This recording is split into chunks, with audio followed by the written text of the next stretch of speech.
delivery from a half a world away, a gravely injured Iraqi boy was flown to Long Island for life-saving treatment. Today, he and his family had a chance to thank his doctors and the charity that gave him a second chance at childhood.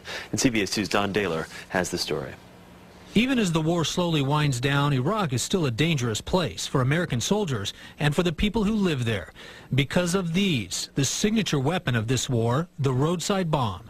9-year-old Wad Borkin's face still bears the scars of the bomb that nearly took his life. Earlier this year, when he was playing with his friends in the streets in the outskirts of Baghdad, and he found an improvised explosive device that he thought was really a ball or a toy, and he picked it up. He thought it was maybe a rock, and he picked it up and he started playing with it. The explosion took his leg, his arm, his eye, and almost half of his face. He couldn't walk. He couldn't smile. Shortly after the incident, a Staten Island charity, the Global Medical Relief Fund, arranged to bring the boy to the North Shore LIJ Hospital. Dr. Kaveh Alizadeh began what would be more than 12 surgeries to try to give Wad as normal a life as possible. The biggest challenge was the facial scarring. During the same operation, we went ahead and also put in a bunch of balloons that were able to stretch out his normal skin. And over ensuing months, we stretched out the skin surrounding his neck, scalp, as well as the areas around his mouth.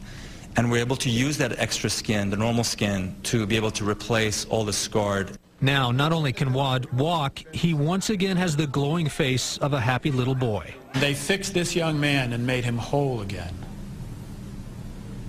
They turned what was a nightmare of a situation into a functioning, happy, smiling human being once again.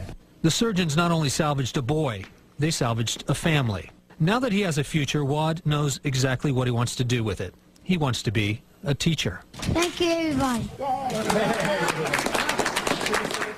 And even more than being a teacher, Wad Borkin will be an ambassador between our two countries, a symbol of healing. He'll return every year for treatment until he reaches the age of 21. The prognosis is good? Very good, yeah. And he was running around, and he's got a prosthetic leg, but he was still running around onto the stage. So he still has the energy of a little boy. He does. All right, Don, thank you. Don. Great.